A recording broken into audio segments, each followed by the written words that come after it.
Hey guys, tonight we begin with the remarkable lives and incredible resilience of medieval peasants, the everyday heroes who, despite the odds, managed to survive some of the coldest and most brutal nights in history. From makeshift insulation tricks to communal sleeping strategies, their story is one of grit, ingenuity, and determination. So before you get comfortable, take a moment to like the video and subscribe, but only if you genuinely enjoy what I do here. And let me know in the comments where you're tuning in from and what time it is for you. It's always fascinating to see who's joining us from around the world. Now, dim the lights, maybe turn on a fan for that soft background hum, and let's ease into tonight's journey together. When you think of medieval life, you might imagine jousting knights, grand feasts, and merry fairs. But for the average peasant, winter was less about merriment and more about, how do we not die tonight? It wasn't just a season. It was a test of endurance that came around every year, like an especially cruel teacher who didn't believe in second chances. Picture this. You're living in a tiny mud and stick hut, with walls so thin you could probably hear a bird sneeze from outside. No insulation. No windows, unless you count a small hole stuffed with animal skin. And definitely no thermostat wars with your siblings. The inside temperature of your home was usually just a polite couple of degrees above whatever the weather was doing outside. If it was freezing outdoors, it was politely slightly less freezing inside. Congratulations. Nights were the worst. Darkness swallowed everything. The wind howled like an angry ghost, and the fire in the hearth sputtered pathetically, doing its best but mostly just roasting the toes of whoever was sitting closest. If you were on the other side of the room, sorry, you might as well have been camping outside, with worse snacks. Clothing wasn't much help either. Peasants didn't own fancy fur coats or goose-down blankets. You had a couple of rough-spun wool tunics, maybe a cloak that smelled suspiciously of goat, and a hope that layering them would turn you into some kind of human onion. Spoiler, it didn't really work, and forget about snuggling under soft quilts. Beds were often nothing more than sacks stuffed with hay or straw, maybe with a few old rushes thrown in for good measure, and bonus, some fleas for extra company. Luxury, thy name is medieval peasant life. The cold wasn't just uncomfortable, it was dangerous. Frostbite, hypothermia, and general freezing to death were constant risks, especially for young children and the elderly. Every morning that you woke up still breathing was considered a minor miracle, and honestly, worth celebrating. Maybe with a slightly less frozen turnip for breakfast. So yes, surviving a medieval winter wasn't about comfort. It was about gritting your teeth, piling on every piece of cloth you owned, huddling with your livestock, and praying you didn't wake up with icicles hanging off your eyebrows. And the real adventure? It was just beginning. If you think your apartment is drafty because the window doesn't close properly, medieval peasants would like a word. Their homes weren't just drafty, they were basically very enthusiastic wind tunnels with a roof. Most peasant houses were what historians politely call wattle and daub construction. Translation: sticks crisscrossed like a giant basket, smeared with a charming mixture of mud, straw, and animal dung.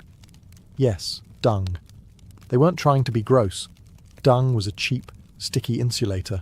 Plus, it was always readily available, shall we say. These walls, no matter how lovingly smeared, didn't stand much chance against a proper winter storm. The cold wind found every crack, every gap, and gleefully danced its way into the one-room homes, swirling around and making sure you never got too comfortable. Privacy? Absolutely not. Warmth? Not really. Character building? Definitely. And then there were the roofs. Thatched roofs looked picturesque, sure, but after a few months of rain and snow, they sagged, leaked, and occasionally let in the local wildlife. Nothing says pleasant evening like a squirrel dropping onto your dinner. Windows, if they existed at all, were laughably tiny and usually covered with thin animal hides or wooden shutters. Glass was so expensive that even the lord of the manor probably couldn't afford more than a single tiny pane. And peasants. They were just happy if the wind didn't rip the cowhide right off the wall mid-blizzard. To make matters worse, floors were often just compacted dirt. When it rained or snowed heavily, mud seeped up through the ground, so technically you could say they had indoor water features. Not that they appreciated it. In winter, every step inside your own home could feel like trudging across a frozen marsh. Cold from below, cold from above, cold from inside. It was a three-dimensional assault on your body heat. But medieval peasants weren't the type to whine. They packed gaps with moss, jammed old rags into the worst drafts, and huddled close to each other. Human insulation at its finest. Creativity, stubbornness, and a bit of sheep grease rubbed into the walls were often the only things standing between them and becoming medieval popsicles. Because if your house was falling apart, and your best protection against the elements involved mud and goat hair, well, at least you could laugh about it. Sort of. If your teeth weren't chattering too hard. As if the freezing air wasn't enough, medieval peasants also had to battle a silent enemy rising from below, the frozen ground itself. Floors weren't really floors back then. They were just slightly flatter patches of earth inside your home. Maybe if you were lucky, someone had thrown down some straw or old rushes to give you the illusion of comfort. But make no mistake, you were sleeping one insulted back away from the cold, hard dirt. And oh, that cold was relentless. It seeped up from the earth like an evil little ghost, worming its way through the straw into your bones and straight into your very soul. If you dropped anything onto the floor during a winter night, congratulations, it was now part of the permafrost. Medieval peasants tried to fight this grim battle in a few ways. One method was layering thick mats of straw across the floor. If you could afford it, or more realistically, if you could steal enough of it from your neighbour's field without getting caught, you might have a decent insulating barrier. But straw flattened fast, got mouldy even faster, and added an extra crunchy soundtrack to your already miserable nights. Some homes layered dried rushes onto the dirt instead. Every so often they would throw fresh rushes on top without cleaning out the old ones. Over time, this created a fascinating ecosystem of decomposing plants, fleas, and whatever mystery creatures decided to move in. It was basically medieval carpet padding. If your carpet was alive, slightly damp, and smelled like a wet dog. Beds, for those who had them, didn't solve much. They were usually little more than wooden frames packed with, you guessed it, more straw or hay. Instead of cosy mattresses, you had poking, shifting, crunchy layers that did little against the cold radiating from below. Tossing and turning wasn't about comfort. It was a desperate, awkward dance to keep blood flowing and avoid freezing one side of your body. The truth is, medieval peasants didn't conquer the icy ground so much as learn to live uncomfortably above it. A good night's sleep wasn't about dreams or softness. It was about waking up with all your toes still attached. And if you could pull that off, hey, you were doing better than most. If medieval homes had a single hero during winter, it wasn't the roof, or the walls, or even the brave layers of dirt and dung insulation. It was the hearth, a crackling, stubborn fire pit that served as the only real defence against the cold, the darkness, and the general gloom of medieval life. At the centre of nearly every peasant home was a simple fire. No fireplace with a fancy stone mantel, no neat chimney sweeping the smoke skyward. Instead, you had a basic pit or pile of stones, some half-burned logs, and enough smoke pouring into the room to make you wonder if you were slowly becoming a ham. That's right. Most homes didn't even have chimneys. Smoke just kind of did its best. It drifted out through small holes in the roof, cracks in the walls, or right into your lungs if it was feeling lazy that evening. It wasn't ideal for breathing, or your overall lifespan. But on the bright side, it did a great job of fumigating fleas and other unwanted guests. Who needs pest control when you're marinating in smoke 24/7? The hearth wasn't just about warmth either. It was the kitchen, the light source, and sometimes even the medieval version of a television. People sat around the fire telling stories, gossiping, or just staring into the flames because, frankly, there wasn't much else to do after sunset. Keeping the fire alive wasn't just a nice idea, it was mandatory. Letting the fire die out at night was like putting up a sign for the cold to come in and finish you off. Plus, reigniting a fire in winter wasn't as easy as striking a match. You had to work with flint, steel, kindling, and more prayers than you'd ever offered before. Everyone in the family had a duty, stoking the flames, watching the embers, adding peat, sticks, or if you were lucky, a precious piece of dry wood. It was a constant battle between human persistence and the smothering cold that wanted nothing more than to snuff you out. The hearth didn't guarantee survival, but without it, survival was downright impossible. It was a smoky, sputtering, often disappointing little fire. But in a medieval winter, it was the beating heart of hope. If there was one thing medieval peasants feared more than running out of ale, it was letting the fire go out overnight. Without that warm, flickering lifeline, the cold would creep in faster than a tax collector after harvest. And in the dead of winter, restarting a fire from scratch wasn't just inconvenient, it could be deadly. Matches didn't exist yet.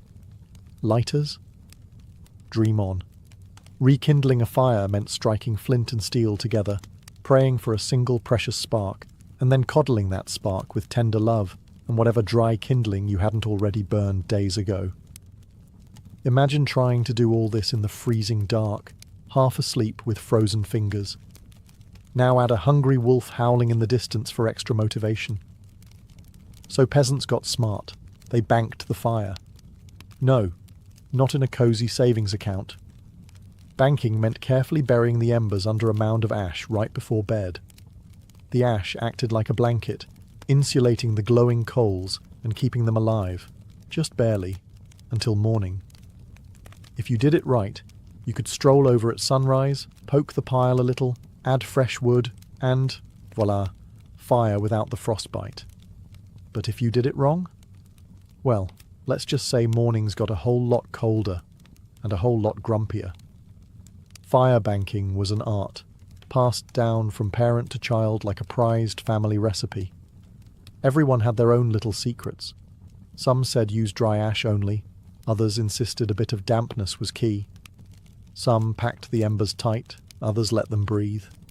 You could practically start a medieval argument just by suggesting a better fire banking method.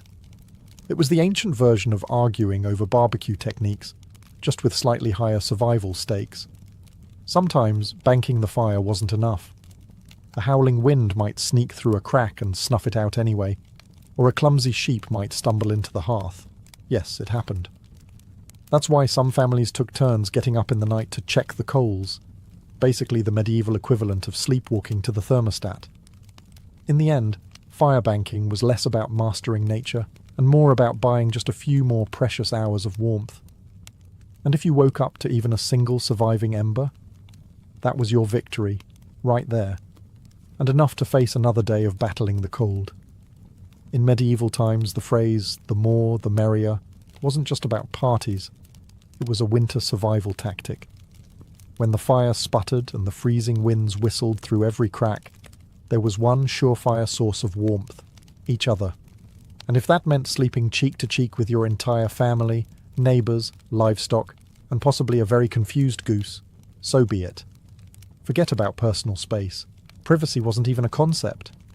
On the coldest nights, the goal wasn't comfort. It was, don't wake up frozen to the floor. Entire households piled into the warmest corner of the house, wrapped in whatever scraps of cloth they could find, and formed what could best be described as a desperate, snoring, human lasagna. Younger kids squeezed in between parents, grandparents snuggled under the outer layers, and if Cousin Ethel showed up unexpectedly, well, there was always room for one more. If you were lucky, you got to sleep in the middle, where body heat radiated from all sides. If you were unlucky, you were on the edge, the medieval equivalent of sleeping next to the door of a meat locker. And woe to the person who moved too much during the night. You shift once to get comfortable, and suddenly you've knocked Aunt Maud into the freezing draft by the wall. Congratulations, you're now the family villain. Sometimes even bedding was shared. A communal straw mattress that slowly flattened under the nightly weight of multiple generations. And because hygiene wasn't exactly winning any awards back then, let's just say it wasn't the most fragrant sleeping arrangement. But hey, when it's you versus frostbite, you stop being picky. Body heat wasn't just nice, it was strategic. Some medieval guides even recommended deliberately arranging the strongest, warmest people on the outside of the group, like human shields against the cold. Babies and frail elders were tucked deep in the centre, treated like the precious little heat generators they were. This wasn't just about survival, though. Over time, it became part of daily life, part of family bonding. Long winter nights huddled together led to storytelling, singing, and undoubtedly some very interesting conversations muffled under a shared wool blanket. So next time your sibling steals your blanket or your dog hogs the bed, just remember, at least you're not fighting for elbow space between a snoring uncle and a particularly judgmental goat.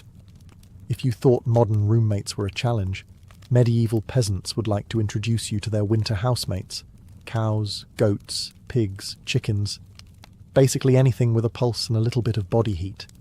Bringing animals indoors wasn't just a quirky village tradition, it was vital for survival. Livestock generated warmth, and in a poorly insulated hovel where the wind howled louder than your stomach, every little degree mattered. Plus, if your goat shared a wall with you, it was slightly less likely to get stolen by a neighbour in the dead of night. 2 birds, 1 stinky stone. At night, the house became a chaotic living furnace. Chickens nested in corners, pigs snorted near the hearth, and cows lounged luxuriously against the walls, chewing cud like they paid rent. It wasn't glamorous, far from it. If you've ever been stuck in a car on a summer road trip with someone who forgot to shower, imagine that. But it's a cow, it's winter, and there's literally nowhere else to go. The smells? Legendary. By springtime, the perfume of a shared winter was something fierce. You didn't need to light a candle. Your nostrils were already on a wild ride. But medieval peasants developed a selective nose. They didn't complain much because they knew one uncomfortable truth. The more animals inside, the fewer frozen toes in the morning. Certain animals even had prime spots. Cows, being the biggest and warmest, usually took centre stage near the family. Goats were allowed closer in for their warmth, and because goats, being goats, would find a way inside anyway. Chickens roosted in rafters or old baskets, and pigs, well, pigs didn't care. They plopped down wherever they pleased, probably right in the middle of the floor. Of course, sharing your bedroom with livestock wasn't without hazards. Imagine drifting off peacefully, only to be rudely awakened by a chicken deciding your hair makes a good perch, or stepping barefoot into something suspicious. First thing in the morning. Yes, medieval mornings could be full of surprises. Still, despite the noise, the smells, and the occasional hoof to the ribs, peasants understood the simple math. Cold kills, and cows cuddle, whether they want to or not. In the battle against winter's icy fingers, a warm, slightly slobbery cow breath was often the deciding factor between life and death. In medieval winters, fashion wasn't about looking good, it was about not dying. Peasants weren't flipping through the latest trends, they were layering up like they were preparing for battle against the Grim Reaper himself. The rule was simple. If you owned it, you wore it. Sometimes, all at once. First, the basic undertunic, a scratchy, probably not too clean linen shirt. Over that, a thicker woolen tunic, then another, if you had it. Add some leggings that sagged at the knees, a rough cloak draped over your shoulders, and, if you were really lucky, a patched-up sheepskin thrown on top like a prize trophy. Congratulations, you are now approximately 10% warmer and 90% itchier. Boots were a luxury. Many peasants wrapped their feet in layers of cloth or old rags and stuffed them into wooden clogs. If the cold still bit through, well, you just added another rag and hoped you didn't lose a toe. and forget about washing all these layers. Washing your clothes in the middle of winter meant dragging them to a frozen stream, smashing through the ice, and then waiting 2 days for your only shirt to dry, if it didn't just freeze into a tragic shirt cycle. Most peasants wisely decided that smelling like a mix of smoke, sweat, and sheep was a small price to pay for not freezing solid. Interestingly, the dirt and grease buildup had a bonus feature: insulation. That grimy layer locked in body heat. It was like a medieval Gore-Tex jacket, just smellier and far less socially acceptable today. Hats, scarves, and gloves were prized treasures. A simple woolen cap could mean the difference between making it through the night or waking up with hair frozen to the wall. Gloves were often homemade from whatever scraps of leather or fabric people could scrounge, sometimes looking more like sad puppet costumes than anything fashionable. Children were especially swaddled until they resembled overstuffed turnips, waddling awkwardly around the house. The goal was to trap as much precious body heat as possible.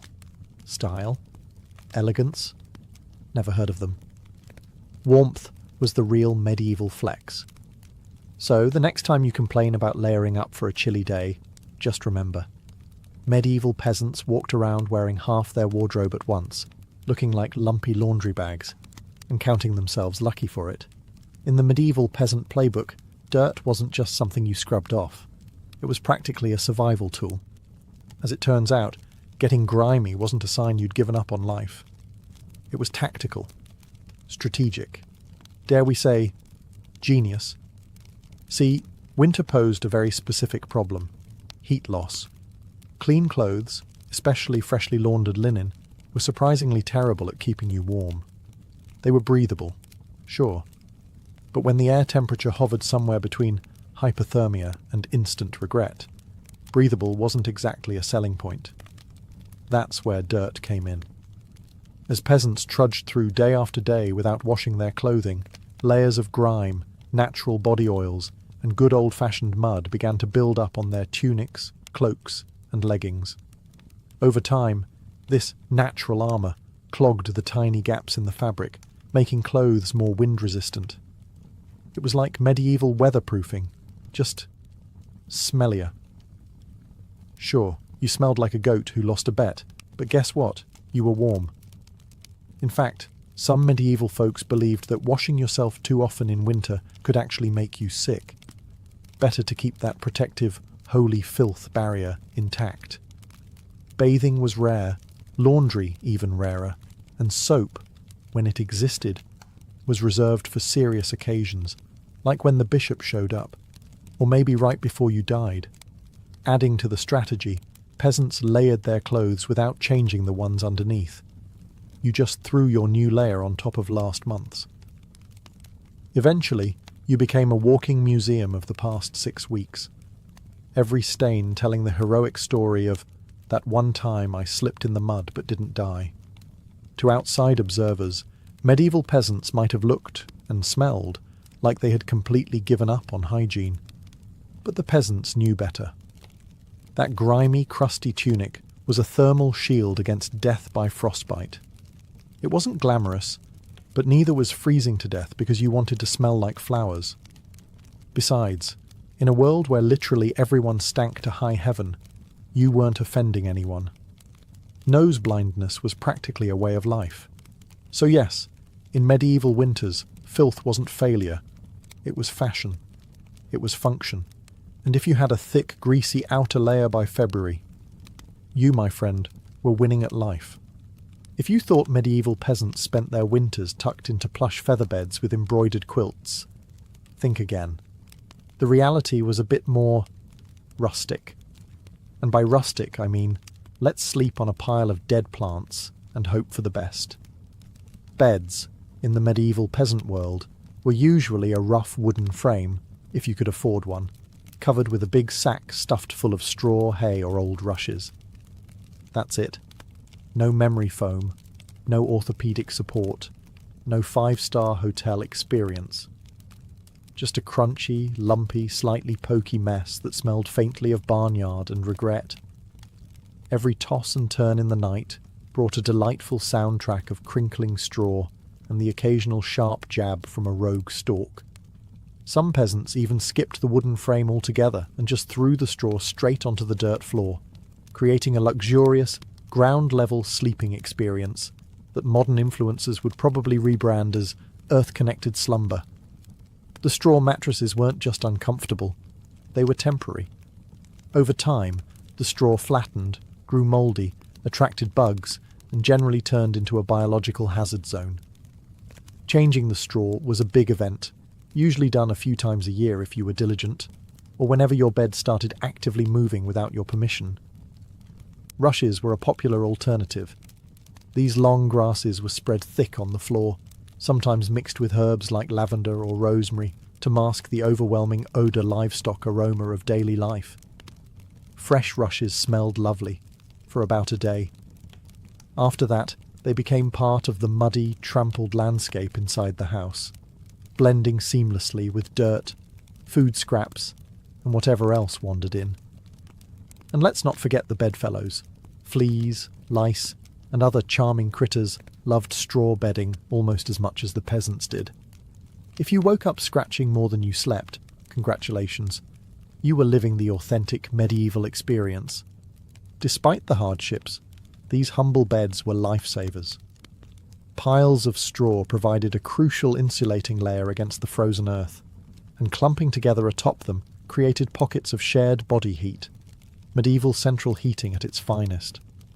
So, next time you sink into your soft, supportive mattress, just remember, somewhere out there, a medieval peasant is looking down at you from history, grinning through a mouthful of missing teeth and saying, "Must be nice." When you live in a house made of sticks, mud, and optimism, you quickly learn that winter breezes aren't just a nuisance, they're personal attacks. Medieval peasants didn't just fight the cold from the outside, they fought it from inside their own homes, armed with nothing but whatever they could cram into the cracks. And trust me, there were a lot of cracks. Walls warped, mud crumbled, thatch sagged. The cold seemed to find new places to sneak in every night, like a mischievous poltergeist with a grudge. Sealing up the house became an art form. Peasants stuffed gaps with moss, straw, scraps of old cloth, bundles of dry grass, and sometimes even animal hair. If it was soft, squishy, or vaguely insulating, it was jammed into a hole somewhere. Some particularly determined souls daubed extra layers of mud and dung over the outside of their walls as an annual winter project. Imagine standing there in freezing weather, slapping cold manure onto your own house while muttering, "This is fine, this is luxury." Because in a way, it was. Roof leaks were another battlefield. Thatch, while cheap and plentiful, wasn't exactly waterproof, especially after a few seasons of rain and snow. Peasants would plug holes in the roof with spare bits of cloth, bundles of reeds, or, in moments of true desperation, chunks of turf stolen from the nearest field. Every home eventually started to look like a slightly sad patchwork quilt made by someone who gave up halfway through. Doors? Windows? If you had them, you were lucky. But even then, they were little more than wood planks hung by iron nails and sheer stubbornness. Window holes were often covered with animal hides or thick cloth soaked in animal fat to block out the worst drafts, and add a bonus aroma of mystery meat to the living space. Every night was a battle between human ingenuity and the relentless, sneaky cold. One minute you were warm, the next minute a sudden gust would find the one spot you missed, slapping you awake like a frosty hand of doom. Yet somehow, through cleverness, stubbornness, and a refusal to accept slightly frozen as a permanent state of being, medieval peasants patched, stuffed, and muddled their way through the worst winters nature could throw at them, one muddy handful at a time. When the cold bites hard enough to keep you awake at night, medieval peasants had a solution. Don't even try to pretend everyone's sleeping at once. Instead, they developed a survival strategy that today would make any military commander proud: sleeping in shifts. It wasn't some grand, organised system with whistles and roll calls. It was far simpler and much more desperate. Half the household stayed awake, tending to the fire and patching up stray drafts, while the other half curled up under threadbare blankets and hay, trying to catch a few precious hours of half-frozen sleep. The fire needed constant attention. Left alone, it would die down, and restarting it, remember, was about as easy as getting a stubborn donkey to dance. So someone had to be on ember patrol, and since no one wanted to get up once they were finally warm-ish, families rotated shifts. You dozed for a few hours, got elbowed awake, then stumbled over to the hearth to poke, prod and curse the fire back to life, while trying not to step on a goat. The rotation wasn't glamorous. There were no night vision goggles, no late-night snacks, and certainly no 5 more minutes snooze buttons. Just stiff joints, heavy eyelids, and a growing resentment toward whoever snored loudest during your shift. Children old enough to hold a stick were pressed into service, learning early that in winter, everyone pulled their weight, or froze trying. Grandparents sometimes stayed by the fire longer, both because of their experience and, frankly, because arthritis made lying down and getting up again a monumental event. And when it was your turn to sleep, good luck. With people moving about, animals rustling, wind battering the walls, and the occasional sharp nudge from a sibling who, accidentally, rolled over too hard, getting quality rest was a miracle. Yet despite the exhaustion, the system worked. Sleeping in shifts meant that there was always a set of eyes, and cold, begrudging hands, ready to keep the hearth alive. The embers survived, and by extension, so did the family. So next time you grumble about waking up to adjust the thermostat or let the cat out, spare a thought for the medieval peasant, squinting into a smoking fire at 3 a.m, wondering if toes were really that important after all. You know it's cold when you have to think about how you breathe just to stay alive. Medieval peasants didn't just battle the freezing air with cloaks, fires, and creative sleeping arrangements. They even adjusted the way they inhaled and exhaled to survive the night. The problem was simple. Deep, open-mouthed breathing pulled icy air straight into your lungs. In a world where pneumonia could kill you faster than you could say, "Hail Mary," that was a risk nobody wanted to take. So peasants learned the art of what you might call survival breathing. Instead of sucking in huge gulps of air like they'd just run a marathon, they kept their breathing shallow, slow, and, most importantly, through the nose. The idea was to gently warm the incoming air a bit before it hit their lungs. It wasn't perfect, but it was better than coughing yourself into the grave by February. If you accidentally took a big mouthful of cold air, congratulations. You just bought yourself a ticket to a week of hacking up bits of what felt like your soul, with no doctors in sight, and grandma treating you with hot onion tea and firm prayers. Some people even tucked parts of their cloaks, shawls, or rags up over their faces while they slept, creating a makeshift breath-warmer barrier. Of course, this also meant you ended up with a damp, slightly soggy fabric patch clinging to your mouth by morning, but hey, it beat freezing from the inside out. Children were taught these tricks early on. Parents would scold little ones for panting like dogs, indoors during the cold months. And honestly, between strict breathing lessons, itchy wool layers, and sleeping next to an aggressively gassy goat, medieval childhood winters were character building on a whole different level. At night, tucked into straw bedding under piles of cloaks, and next to a gently steaming cow, breathing became an art form. Slow, steady, nose only, and as minimal as humanly possible, like some grim medieval version of a yoga retreat, only with more frostbite and fewer inspirational quotes. In the grand survival playbook, it wasn't the flashiest strategy, but it worked. One shallow breath at a time, peasants endured another night in the long, relentless war against winter. In the endless battle against medieval winter, peasants discovered an unlikely secret weapon: a full stomach. Turns out, one of the best ways to fight off the cold wasn't another scratchy wool cloak. It was stuffing yourself with something hearty and heavy right before bed. Calories meant warmth. The more your body had to digest, the more it heated itself up doing the work. It's basic medieval thermodynamics. Eat a heavy meal, generate internal heat, and maybe, just maybe, survive until morning without turning into a peasant-shaped popsicle. So what did medieval peasants pile onto their plates before a long, freezing night? Think thick stews, heavy with root vegetables like turnips, onions and parsnips.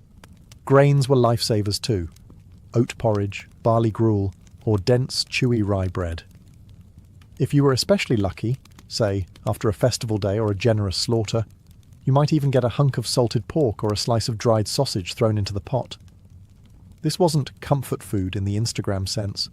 No delicate presentation, no artisanal garnishes. It was one enormous, vaguely brown meal, designed to sit in your gut like a friendly brick, slowly burning through the night and keeping you just a little bit warmer. It wasn't just about eating a lot. It was about eating smart. Foods that took longer to digest provided a slow, steady trickle of warmth.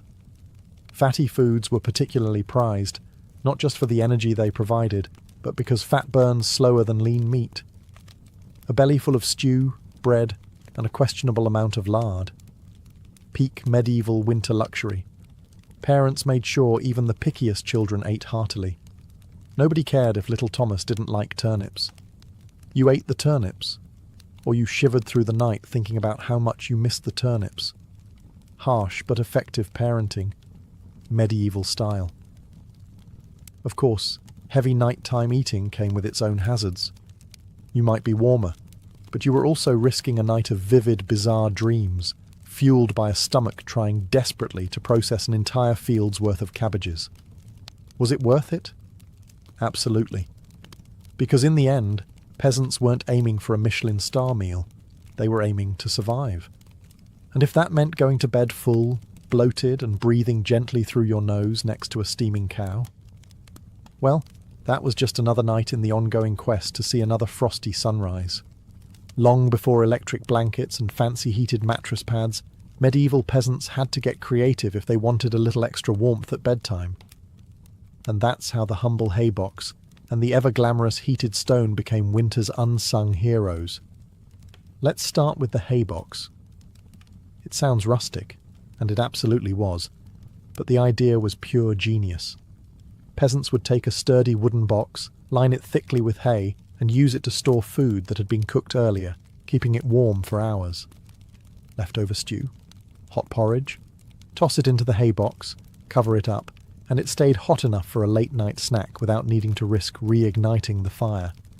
Medieval slow cookers, basically. But peasants didn't just stop at food. They realised if hay could trap the heat from a stew pot, it could also trap the heat from something even better.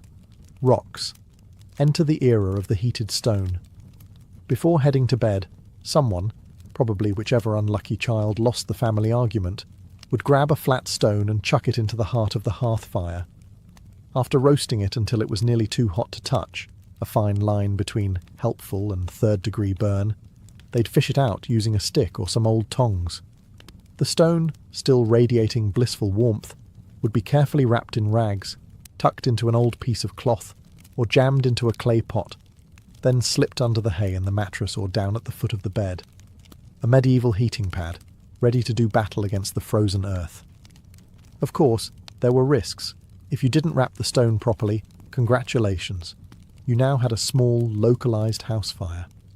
And if you dropped it on your foot, well, let's just say winter injuries weren't always caused by slipping on ice. But when everything went right, that stone provided precious, comforting warmth that could last for hours. It wasn't luxurious, but when you lived in a half-frozen hut, luxury was defined as not waking up with icicles dangling from your nose.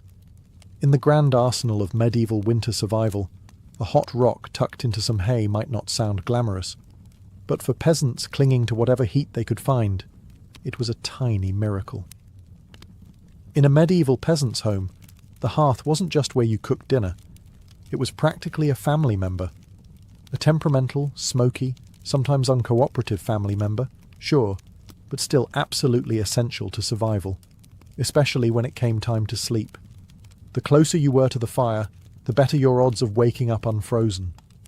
That meant sleeping arrangements were less about personal preference and more about strategic positioning.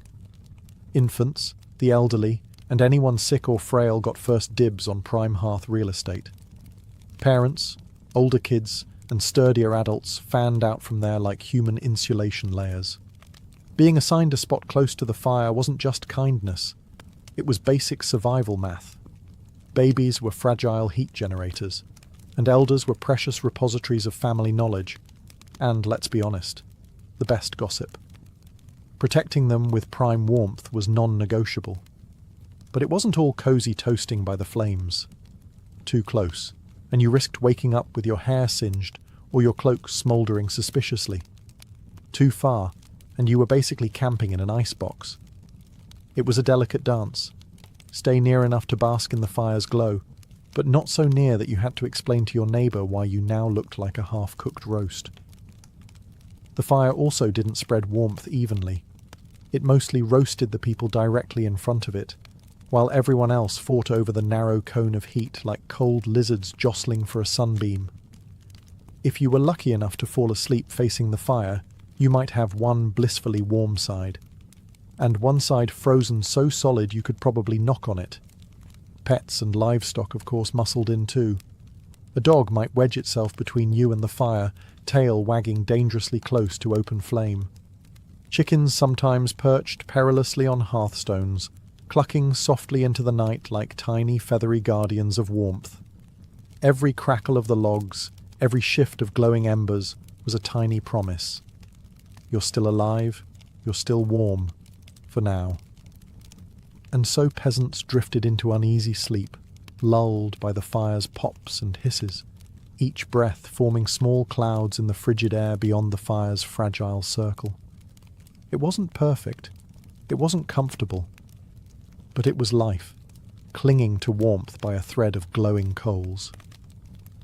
In the medieval world, no one survived winter alone, unless they wanted to become a very stylish frozen statue by January. Survival wasn't just a family affair. It was a village project, a messy, muddy, loud collaboration where everyone's warmth and life depended on everyone else. The peasants knew that in the dead of winter, a strong fire and a pile of hay could only do so much. If your neighbour's house went dark, you noticed. If the smoke from old Tom's hearth suddenly stopped curling into the sky, someone went to check. And not just because Tom owed you a chicken, though that might be part of it, but because community meant survival. Villages had unofficial winter watchers, often the young or the elderly, who couldn't work the fields, but could keep an eye on who was coughing too hard, who hadn't come to barter at the market in a few days, or whose home looked a little too still in the morning frost.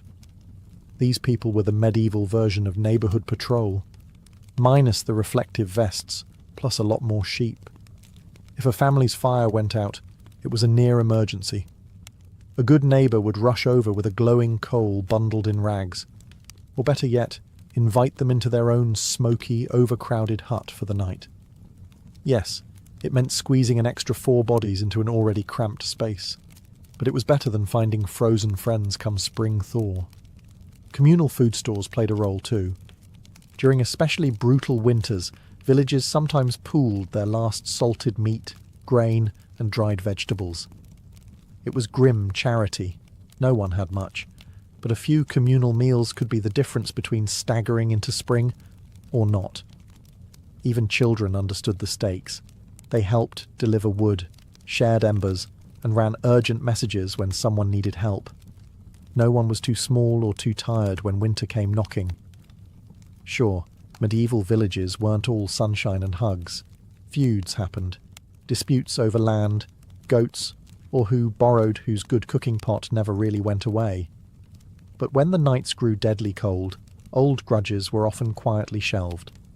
After all, a rival was still worth saving, because tomorrow it might be you needing rescue. In the icy heart of winter, the village became one big, stubborn family. Sometimes dysfunctional, often hilarious, always fiercely determined to survive together. One muddy boot, one crackling ember, one frozen smile at a time. When medieval peasants faced the merciless cold of winter, they didn't just pile on cloaks or stoke the fire. They prayed. A lot. Because when the wind howled like wolves outside your paper-thin walls and the fire shrank into sullen embers, you wanted every possible advantage, including a little divine intervention. Faith wasn't just a Sunday affair back then. It was woven into every frozen breath. Before crawling under layers of straw and scratchy wool, families would kneel together, offering up hurried prayers to keep the fire burning, the roof intact, and their toes attached by morning. Saints became more than distant holy figures. They were winter's frontline defence. Saint Blaise, for instance, was called upon to protect against throat ailments. Not a minor concern when one mouthful of icy air could land you coughing up your soul. St. Nicholas wasn't just the jolly gift-giver of later legend. He was also asked to protect households from sudden ruin during the lean, deadly months. Superstitions wrapped themselves snugly around daily survival. Some families sprinkled a little holy water near the hearth before sleeping, hoping it would protect against evil spirits, or at the very least, mischievous drafts. Others marked doorways with blessed chalk after certain feast days, pleading for warmth and luck to find their way inside. Candles played a role too. Special vigil candles, often blessed by the local priest or the most pious old woman in the village, were sometimes kept burning throughout the night, a flickering plea against the cold darkness clawing at the walls. And of course, no serious winter prayer session was complete without a few promises. Dear Lord, if you just get us through this night, I swear I'll be kinder to my neighbour, even the one who keeps stealing our turnips. Faith wasn't some abstract comfort. It was a daily, urgent conversation. The peasants weren't asking for luxury, just survival.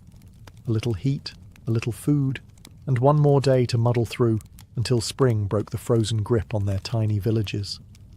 It was simple, raw hope, whispered into the smoky rafters, tangled in breathless prayers and tucked under itchy blankets, that somehow carried them through the endless, merciless nights of winter. For all the ingenuity, prayers and stubbornness medieval peasants threw at winter, the truth was chilling. Sometimes it wasn't enough. And when winter won, it didn't just take a few unlucky souls. It took entire families, whole villages, vanishing them into silence beneath a heavy shroud of snow and ice. Some winters were particularly cruel, like the infamous Great Famine Winter of 1315, when rains destroyed crops, livestock starved, and freezing temperatures turned an already brutal existence into a slow, grinding disaster. People were so desperate that stories whispered of eating shoe leather, bark, and, in the most horrifying cases, each other. Failure to keep the fire alive wasn't just an inconvenience. It was often a death sentence. Without the hearth's meagre warmth, families huddled together for the final time. Neighbours would sometimes stumble across whole households in spring, bodies still locked in one another's frozen embrace, as if trying to share just a little more heat until the very end. Houses themselves could collapse under the weight of heavy snow or battering ice storms. A roof giving way in the middle of a frozen night wasn't just catastrophic. It was often fatal. Dragging yourself through thigh-deep snow to beg shelter from neighbours wasn't a guarantee either, especially if those neighbours were already stretched to the breaking point. Disease loved the cold too. Starvation weakened the body, and cramped, smoky homes turned into breeding grounds for pneumonia, bronchitis, and other deadly infections. A simple cough in December could easily be a funeral by January. And then there was the quiet horror. Frostbite. Fingers, toes, even ears blackened and died while still attached to their owners. Some villagers survived winters at the cost of their limbs, a grim badge of honour that said, "I made it through, but winter took a piece of me." Yet what's most haunting isn't just the death, it's the eerie normalcy of it. People accepted that each winter, some among them wouldn't see the thaw.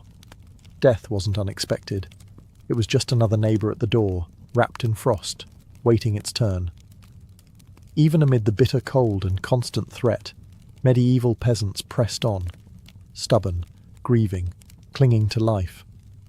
Because as long as there was one ember left in the hearth, one breath hanging in the frozen air, there was still a fight worth fighting. When we look back at medieval peasants, those muddy, frost-bitten survivors of endless winters. It's tempting to see only their hardships, the cracked hands, the frozen toes, the smoke-choked huts. But buried beneath all that struggle is something far more powerful, a legacy of raw, stubborn ingenuity and unbreakable endurance. They didn't have central heating, thermal jackets, or cozy memory foam mattresses. They didn't even have the luxury of assuming they'd survive until spring. But what they did have, and what they left behind, was the blueprint for resilience. Every hay-stuffed mattress, every hand-banked fire, every moss-crammed wall gap was a testament to human creativity under pressure. Faced with impossible odds, they didn't collapse in despair. They adapted. They learned from the land, from each other, and from the bitter lessons carved by each brutal winter. Their communities were built on more than shared land. They were built on shared survival. They taught each other to watch over the sick, to pool resources when food ran low, to trust that helping a freezing neighbour today meant someone might help you tomorrow. They lived by the understanding that no one beats winter alone. Their faith, too, was a kind of endurance. They wove prayers into their daily lives, not just out of fear, but out of hope. Fragile, stubborn hope that tomorrow might be a little warmer, a little brighter. Hope that after 100 dark nights, spring would come again, and life would find a way to push through the frozen ground. And somehow, it did. Because of their sacrifices, because of their unglamorous victories, surviving one more night, one more storm, future generations thrived. Bit by frozen bit, they pushed humanity forward, enduring winters their ancestors could barely survive, until warmth and comfort became common expectations instead of distant dreams. Their blood, sweat, and ingenuity are stitched invisibly into the lives we live now. Every cozy blanket, every warm house, every lazy winter evening spent sipping tea under soft lights. All of it is the end result of countless medieval peasants refusing to give in to the cold. So the next time the wind howls outside your double-paned window, maybe spare a thought for them. The nameless, fearless ones who turned shivering survival into a living legacy. One ember, one breath, one stubborn heartbeat at a time. Anne Boleyn didn't come into the world with a crown on her head or armies at her feet. Born around 1501, likely at Blickling Hall or Hever Castle, she was the daughter of Thomas Boleyn, an ambitious diplomat, and Elizabeth Howard, a noblewoman with powerful family ties. In the grand scheme of Tudor society, Anne's birth barely stirred a ripple. Yet from these modest beginnings, something extraordinary was taking root. A life that would one day tilt the course of English history.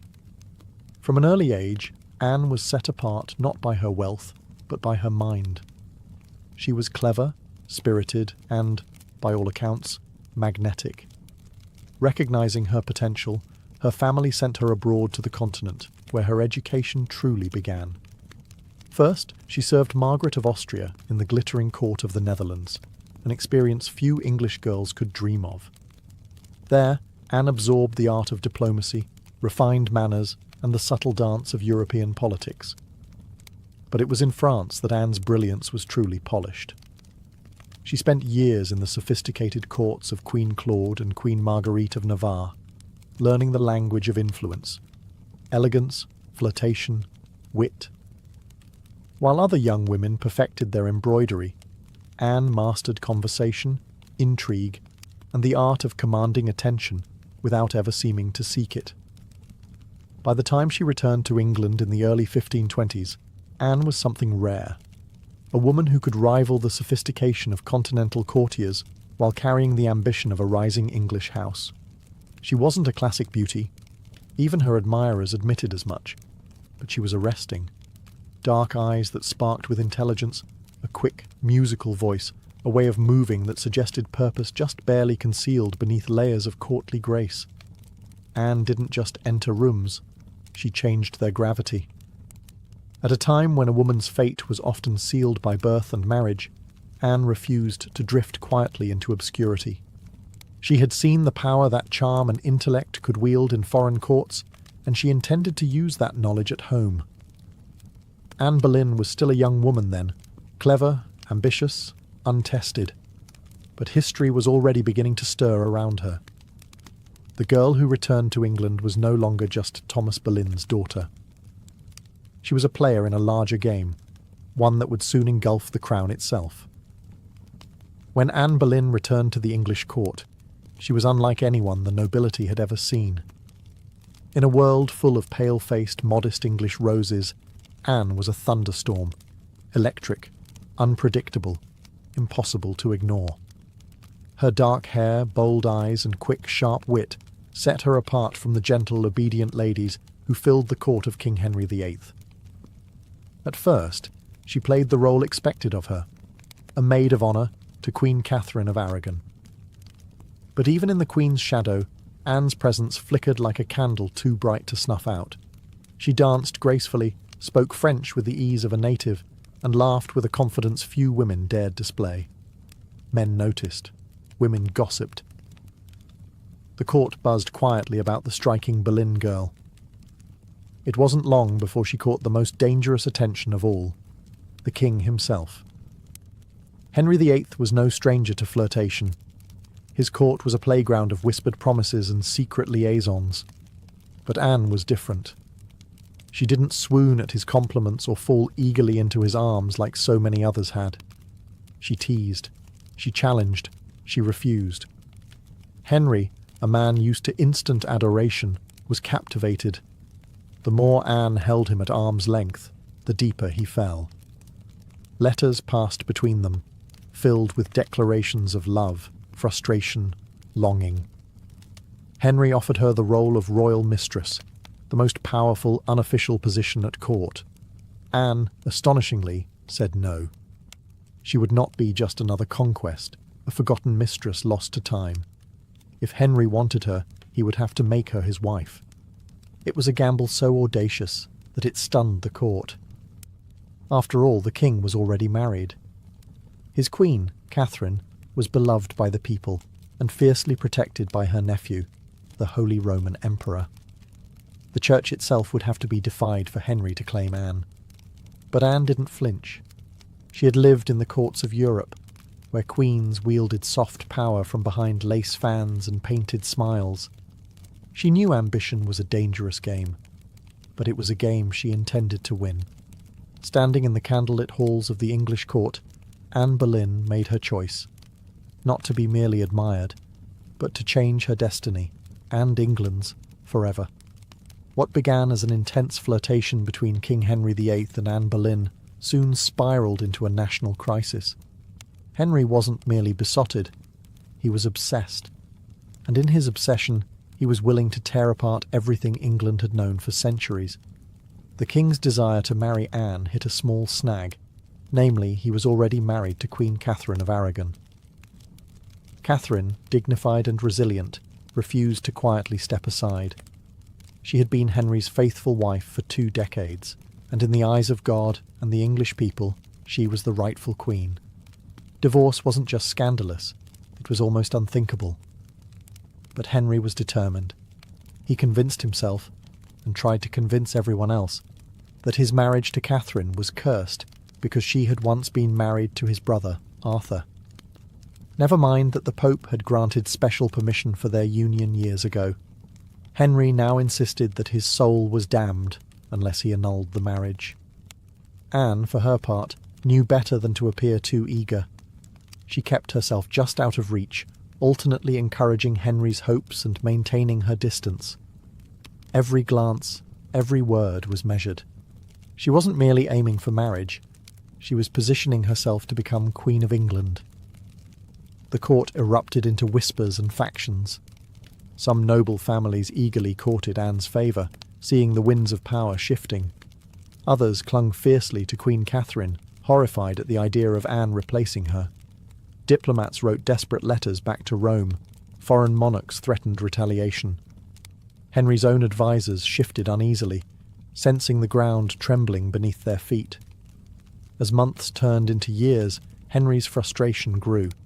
He bombarded the Pope with petitions, manoeuvred his lawyers into finding loopholes, and slowly began to realise that the church would not bend easily. Catherine had powerful allies, including her nephew, Emperor Charles V, the most powerful man in Europe. Still, Henry pressed on, defying advice, tradition, and increasingly, the law itself. His courtship with Anne had become something far greater than personal desire. It was now a challenge to the very structure of England's political and religious life. Anne wasn't just capturing a king's heart. She was dragging an entire kingdom into uncharted waters. A dangerous game had begun, and there could be no turning back. After nearly 7 agonising years of manoeuvring, scandal and diplomatic chaos, Anne Boleyn's gamble paid off. In January 1533, she secretly married Henry VIII, a bold move, given that he was still, technically, married to Catherine of Aragon in the eyes of the Pope and much of Europe. By June, Anne was crowned Queen of England in a lavish ceremony at Westminster Abbey. It should have been the crowning moment of her life, but the atmosphere was far from universally joyful. The people of London watched with wary eyes. Some cheered, others muttered prayers for Queen Catherine. Many wondered if this new queen, with her French manners and daring spirit, was a blessing or a curse. Anne entered her queenship not as a beloved figure, but as a storm. Unlike Catherine, who embodied traditional English values of humility and piety, Anne was dazzling, provocative, and politically savvy. She wore bold colours, commanded the court with sharp intelligence, and made powerful enemies with breathtaking speed. Her position, while seemingly secure, was also terrifyingly precarious. Everything rested on one thing: providing Henry with a male heir. Anne knew this as keenly as anyone. She was not merely Henry's lover anymore, she was the hope of a dynasty. Early in her pregnancy, Anne and Henry were elated, certain the child would be a boy. But in September 1533, Anne gave birth to a daughter, Elizabeth. To Anne's credit, she masked her crushing disappointment with grace, insisting the next child would surely be a son. Henry, however, was less composed. His eyes, once full of adoration, now flickered with doubt. Still, for a time, Anne's star burned brightly. She reshaped the English court in her image, elevating her family to unprecedented heights and becoming the first queen in English history crowned with the sacred oil usually reserved for kings. Her influence was vast. Foreign ambassadors sought her favour. Courtiers reshuffled alliances to be in her good graces. The once obedient Henry began moving England officially away from Rome, creating the Church of England with himself at its head, all so that Anne's crown could not be questioned. Yet even in her triumph, dark clouds gathered. Friends whispered behind their hands, rivals circled, waiting, and Henry, fickle and restless, was already beginning to look beyond the brilliant woman who had rewritten the kingdom for him. Anne had won the throne, but keeping it would demand more than charm, ambition, or even love. Anne Boleyn had climbed higher than almost any woman of her time. But the higher you rise, the harder the fall. Almost from the moment she placed the crown on her head, the cracks in her world began to show. At the heart of Anne's struggles was the pressure to produce a male heir. Her first child, Elizabeth, though bright and healthy, was not the son Henry VIII had hung his dynastic hopes upon, and the clock was ticking. Anne suffered multiple pregnancies in quick succession, but heartbreak followed, miscarriages that left her physically weakened and emotionally battered. Each lost child chipped away at the foundation she had built. Henry, once passionately devoted, began to pull away, his disappointment carving rifts between them. Anne, never one to suffer in silence, argued, demanded, fought to keep her place. But Henry, a man who prized obedience as much as beauty, grew tired of her sharpness, her defiance, the very fire that had once drawn him in. Outside the royal chambers, enemies were gathering like wolves.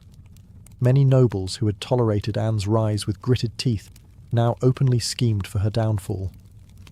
Catherine of Aragon's supporters never forgave Anne for what they saw as theft and sacrilege. Even commoners whispered against her, calling her the Great Whore, blaming her for the schism with Rome and the heavy-handed changes that followed. And then came Jane Seymour. Quiet, demure, everything Anne was not. Jane captured Henry's wandering attention just as Anne's influence began to wane. Where Anne had dazzled him with brilliance and challenge, Jane offered soothing compliance. It was a dangerous shift, and Anne, perceptive as ever, saw it happening. She tried to reclaim her position, lavishing attention on Henry, promising more sons, begging for patience. But the king, ever fickle, had already begun imagining life without the woman for whom he had once torn a kingdom apart. Anne's political enemies, including Thomas Cromwell, once her ally, sensed the changing tide. They began laying the groundwork for a campaign of destruction, quietly gathering accusations, rumours, and witnesses. The woman who had played the dangerous game of ambition so masterfully was now losing ground. Anne had won her crown through cunning and courage. But in the brutal, shifting world of Henry's court, past victories meant little. Only fresh success mattered, and Anne's enemies were sharpening their knives. The queen who had shattered a kingdom would soon see how quickly a kingdom could shatter her. Anne Boleyn's enemies didn't attack her with armies or swords. They came with whispers, secrets, and carefully sharpened lies. In the back rooms of court, betrayal was brewing. Silent, patient, deadly. Thomas Cromwell, once Anne's greatest ally in the English Reformation, had turned against her. Their alliance had been built on mutual ambition, but now their interests clashed. Anne wanted reforms to help the poor and limit the power of greedy nobles. Cromwell wanted stability, favour with Henry, and no interference. Anne's boldness had made her dangerous.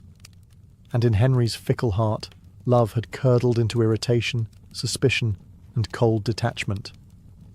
Anne had few true friends left. Even her charm, once her greatest weapon, now grated against the court's hunger for a gentler, more pliable queen. And Jane Seymour, quiet and calculating, waited just out of sight, the perfect contrast to Anne's fading fire. It was Cromwell who moved first. Knowing Henry was restless, knowing that the king wanted an exit but lacked a convenient excuse, Cromwell offered a solution. What if Anne could be removed, not by divorce, which would humiliate Henry, but by disgrace? The accusations were wild, monstrous even. Adultery, incest, conspiracy against the king. Anne, the proud, brilliant queen, painted as a betrayer, a temptress, a threat to the very crown she once redefined. Cromwell carefully gathered evidence, coaxing confessions under torture, twisting courtly flirtations into damning testimony.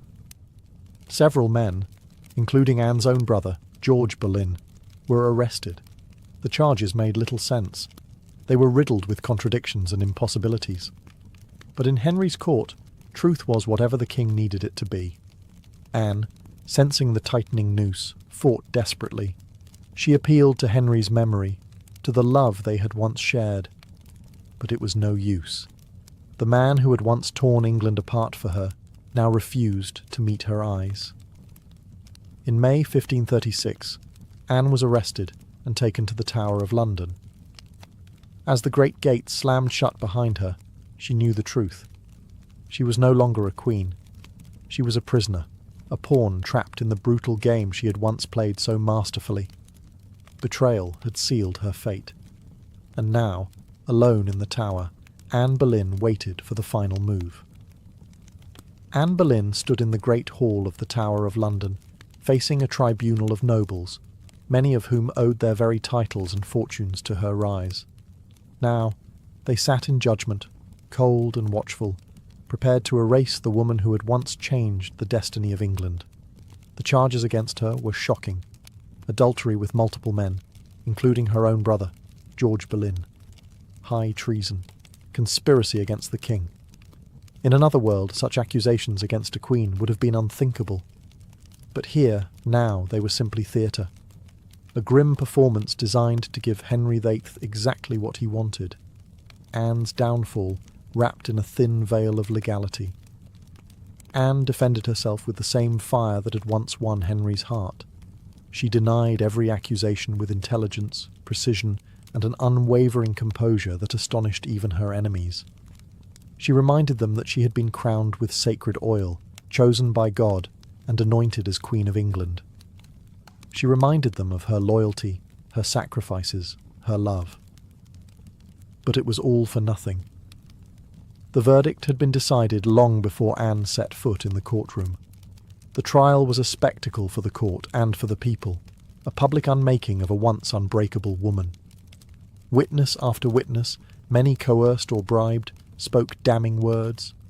Dates and places contradicted each other. Evidence was flimsy when it existed at all. But the truth was irrelevant now. Anne was found guilty. Her brother George and the other men accused with her were sentenced to death as well. Anne would be executed by beheading, a merciful sentence compared to the usual traitor's death of hanging, drawing, and quartering. When the verdict was read, Anne did not break. She stood tall, her face pale but her spirit fiercely intact.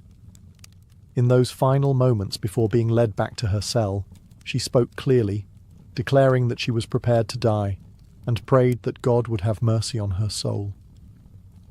As the heavy doors of the hall closed behind her, the court exhaled in relief. The storm Anne had been, brilliant, dangerous, unforgettable, was nearly over. But even then, they did not understand. They were not erasing Anne Boleyn. They were immortalizing her, in betrayal, in tragedy, and in legend. After her trial, Anne Boleyn was returned to the Tower of London, not as the triumphant queen who had once commanded England, but as a condemned prisoner awaiting death. Yet even facing the end, Anne refused to crumble. In the cold, echoing halls of the tower, Anne prepared herself. She spent hours in prayer, kneeling on the hard stone floors, her hands clasped tightly, her voice steady. She confessed to no crimes because she believed she had committed none. She was not afraid to die, she said, but she prayed that her death would bring peace to the kingdom, and perhaps mercy to her little daughter, Elizabeth. Her ladies-in-waiting, those few who had stayed loyal, wept in private. Anne comforted them instead of the other way around. She joked bitterly at times, that she would be remembered as a queen who had lost her head. In her dark humour was the stubborn spark that had made her unforgettable. Henry VIII, meanwhile, showed no sign of mercy. He had already turned his attention to Jane Seymour. Even before Anne's execution date was finalised, Henry was arranging his next marriage. For Anne, this final betrayal, from the man who had once torn down a kingdom for her, must have been the deepest cut. On May 18th, 1536, Anne was told she would die the next morning. She slept little that night. Instead, she spent her final hours in prayer, asking God for forgiveness for all who had wronged her, and perhaps for herself, for the ambition and pride that had led her here. Henry, with a flicker of royal kindness, had arranged for a French swordsman to carry out the execution, faster, cleaner, less brutal than an axe. It was a small mercy, bought perhaps more for the king's conscience than for Anne's comfort. At dawn, Anne dressed carefully for her final moment. A dark grey gown of damask trimmed with fur, a crimson kirtle beneath, colours of dignity, of sacrifice. She pinned up her dark hair and tucked it beneath a simple cap, ready to face the blade with grace. As the tower's cold morning mist curled around the courtyard stones, Anne Boleyn, queen, mother, survivor, fighter, stepped forward. There would be no tears, no pleas, only a final act of courage in the face of history's judgment. Her end was near. But her story was just beginning. On the morning of May 19th, 1536, Anne Boleyn ascended the scaffold built within the Tower of London's walls.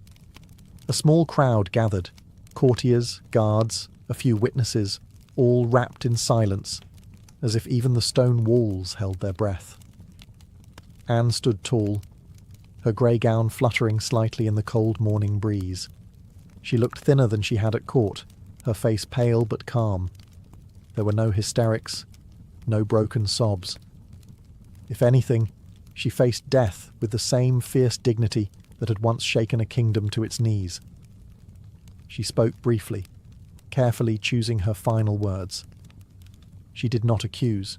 She did not defend herself. She prayed for the king's health and prosperity, the very man who had abandoned her. In those final moments, Anne offered the world not a confession, but forgiveness. Her courage stunned even those who had come to see her fall. The French executioner, brought specially to ensure a swift death, stepped forward. Anne knelt upright, her hands folded in prayer, her eyes lifted toward the heavens. A small white cloth was tied around her eyes. She remained still. The sword flashed once, silent, swift, and Anne Boleyn, queen, mother, history maker, was no more. She was buried quickly in an unmarked grave within the Tower grounds, laid to rest in an arrow chest because no proper coffin had been prepared for her. A queen once crowned in gold, now left to vanish without ceremony. Yet Anne's story didn't end in that cold grave. Her daughter, Elizabeth, the child whose birth had once disappointed a king, would rise to become one of the greatest monarchs in English history. Elizabeth I, the Virgin Queen, whose reign would see the flowering of English art, power, and global influence.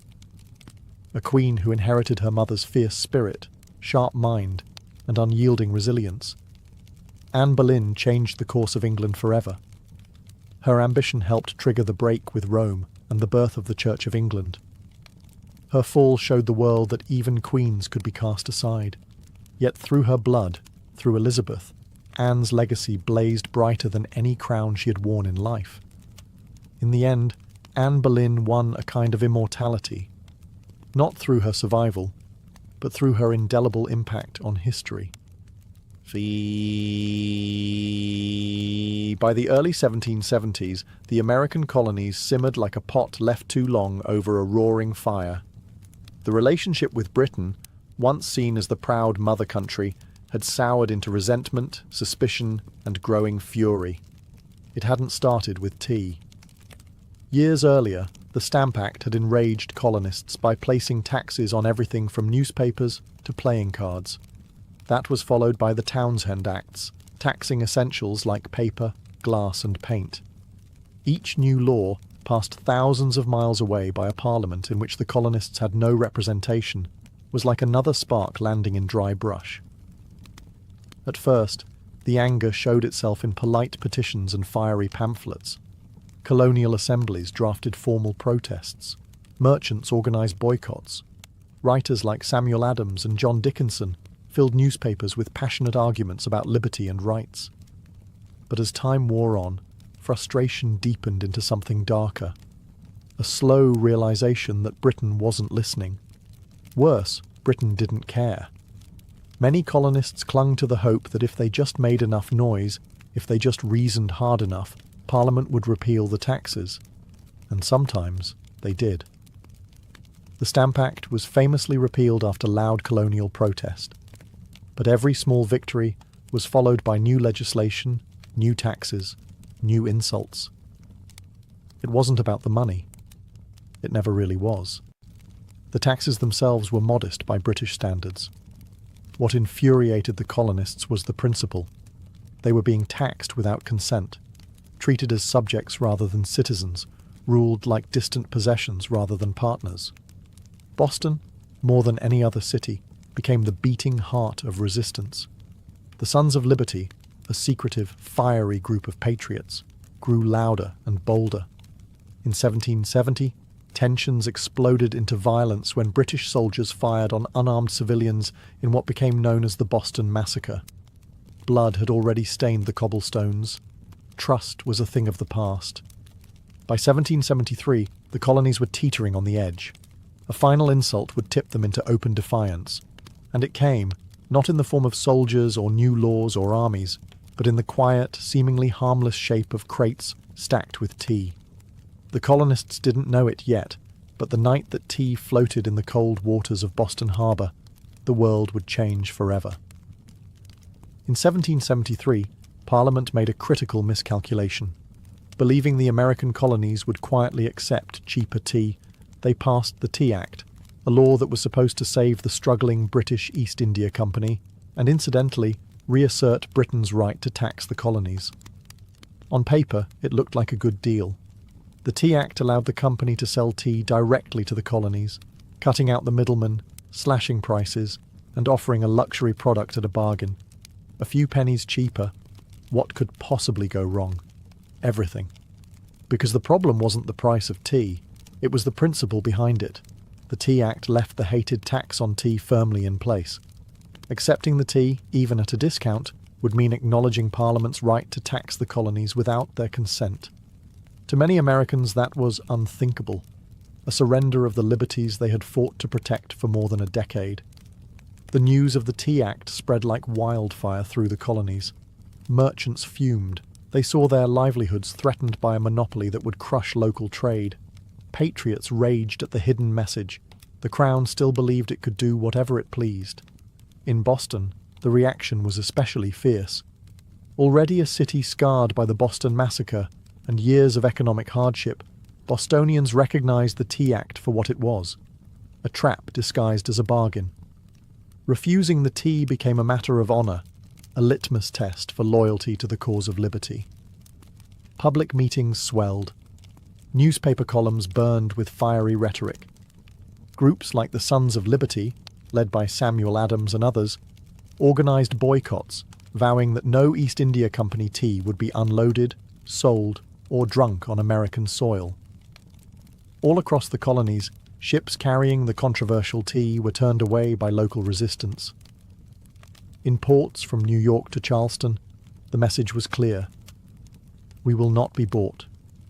But in Boston, fate twisted differently. 3 ships, the Dartmouth, the Eleanor, and the Beaver, arrived, anchored in the harbour, and sat there, refusing to leave. Royal officials insisted the tea be unloaded. The colonists refused. A deadlock grew, taut as a drawn bowstring. The tension was unbearable. A single act would break it, and history would never be the same again. As the British tea ships sat stubbornly anchored in Boston Harbour, the city itself transformed into a powder keg. Every day that passed without resolution tightened the tension. Boston wasn't just resisting, it was preparing for a fight. In taverns, churches, and public squares, angry colonists debated what to do. The Sons of Liberty, led by fiery voices like Samuel Adams, John Hancock, and Paul Revere, moved swiftly to organize resistance. They posted public notices calling on citizens to boycott British tea and held raucous meetings that swelled with farmers, artisans, and merchants alike. Each gathering added fuel to the fire.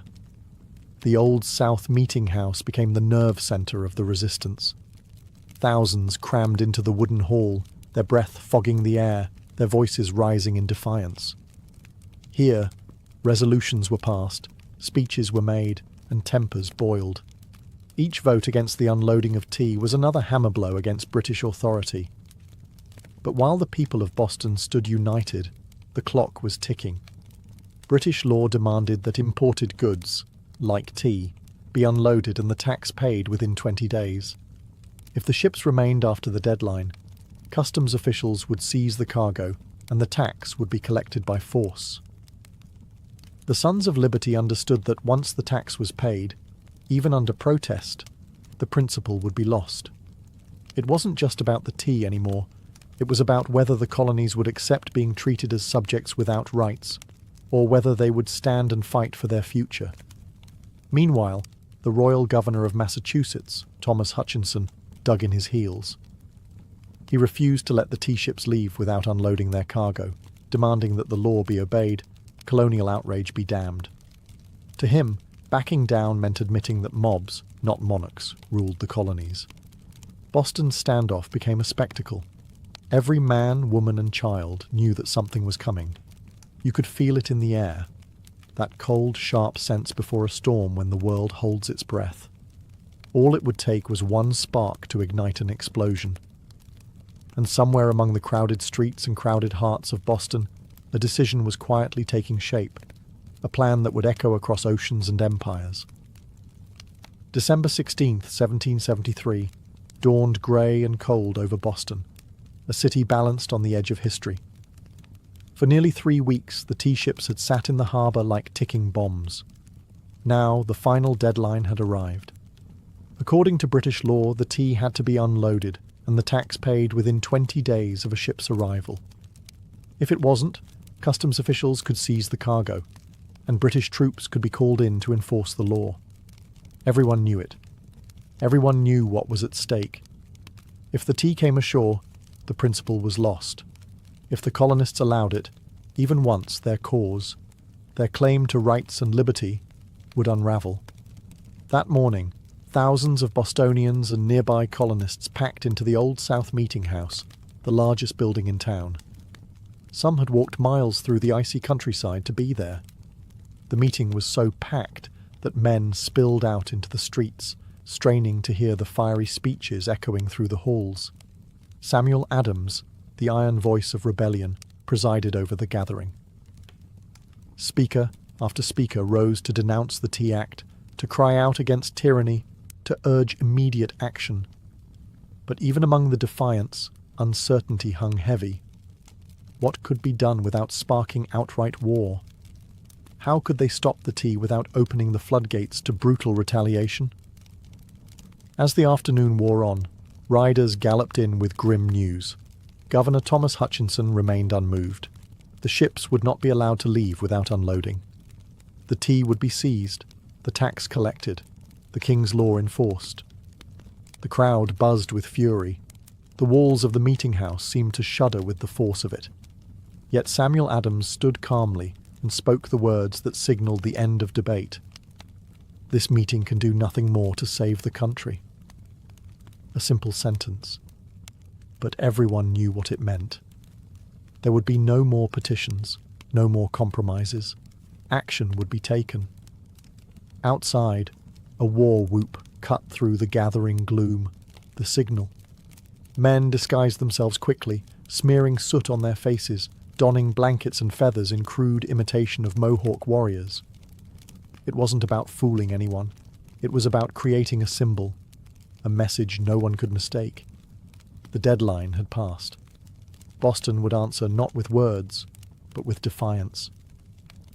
As twilight deepened over Boston on December 16, 1773, the quiet streets began to stir. Figures moved through the shadows.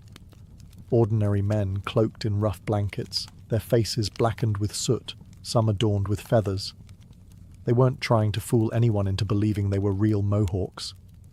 Their disguise was symbolic, an act of shedding their old identities, of taking a stand as something new, something fierce. By the dozens, they made their way to Griffin's Wharf, where the 3 tea ships, the Dartmouth, the Eleanor, and the Beaver, lay anchored. The harbour water churned cold and dark beneath them, thick with the sharp bite of winter air. There was no shouting, no drunken chaos. This was not a riot. It was a mission, carried out with calm, ruthless precision. Armed with hatchets and clubs, the disguised colonists swarmed the ships, overwhelming the few crew members still aboard. No harm came to the sailors. They were pushed aside, watched in silence as the operation began. Men split open the wooden chests with practiced blows, the fragrant smell of fresh tea spilling into the cold night air. Others heaved the crates overboard, their heavy splashes echoing across the still waters of the harbour. Chest after chest, 342 in total, was broken and dumped, until the black water swirled with thousands of pounds of tea leaves.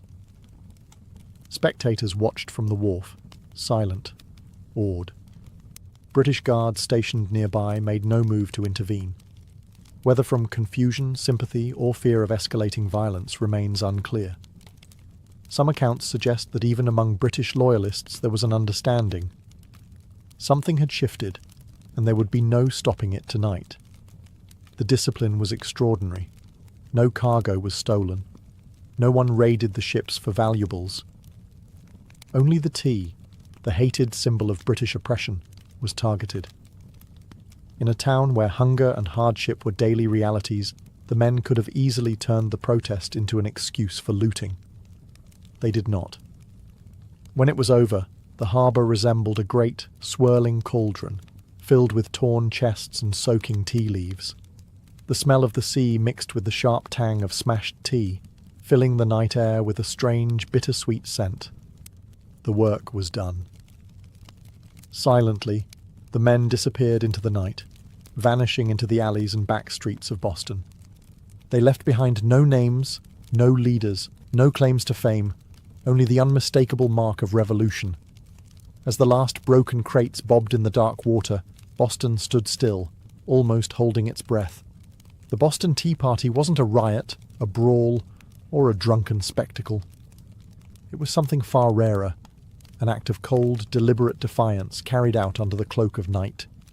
The harbour was transformed into a giant, swirling teapot. Thousands of pounds of East India Company tea floated in great mats on the water, staining it black. Some colonists, curious and rebellious, scooped handfuls of soaked leaves from the harbour, only to be chastised by the Sons of Liberty patrolling the docks. Nothing was to be salvaged. No one would profit from this night's work. This was principle, pure and simple. The town woke the next morning to the smell of salty tea hanging heavy in the air. News spread like wildfire. Word of mouth, letters, broadsheets. By midday, everyone from apprentices to merchants knew what had happened, and opinions split fast. Among patriots, there was pride, a fierce, swelling pride that ordinary men had stood up to the mightiest empire in the world and struck a blow for liberty.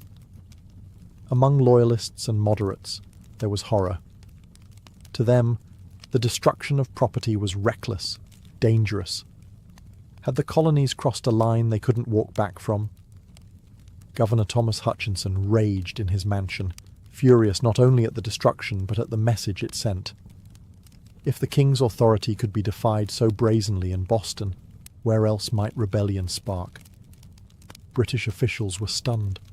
They had expected protests, boycotts, maybe another riot like those that had broken out over the Stamp Act. They hadn't expected organised, disciplined revolutionaries to calmly destroy tens of thousands of pounds of royal property without so much as breaking a window. The ship's captains, the Dartmouth, the Eleanor, the Beaver, could only watch helplessly as their cargo disappeared beneath the waves. In the official ledgers, the night's loss would be tallied at over 10,000 British pounds, a fortune. But the real loss wasn't measured in pounds sterling or ruined tea.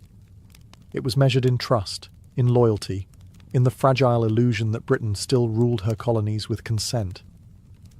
The night the tea sank, something deeper rose to the surface, a shared undeniable truth.